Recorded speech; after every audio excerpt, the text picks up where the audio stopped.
कैलस तोर भाई रे घुसत रहनी घर में कैलस तोर भाई रे कुत्ते समझ के जूते मरलस तोहर माई रे कुत्ते समझ के जूते मरलस तोर माई रे घुसत रहनी घर में कैलस तोर भाई रे घुसत रहनी घर में कैलस तोर भाई रे कुत्ते समझ के जूते मरुए तोर माई रे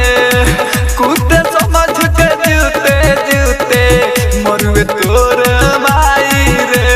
म्यूजिक बाय छोटू छैला। मरुए तोर माई कुत्ते समझ के जूते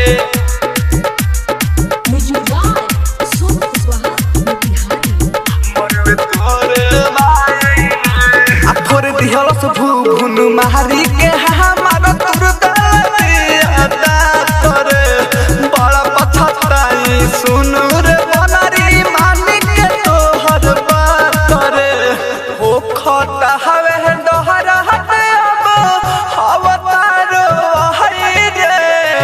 हो खता हवे डहरा हटे अब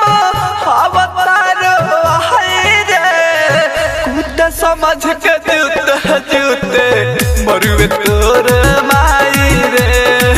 कुत्ते समझ के जूते मरुए तोर माई रे। Mix by Pallavi recording studio Mathiya Mod. कुत्ते समझ के जूते कुत्ते समझ के जूते मरुए तोर माई लूटे है आइल हम ही रखवानी तोरा हम होला हरा अपना अरवन के रखले रहवी घरवा के आगे रे पहाड़ा छोटू पर मध सनयार चिता गइल धराई रे छोटू पर मध सनयार चिता गइल धराई रे कुत्ते समझ के जूते मरुए तोर माई रे कुत्ते समझ के जूते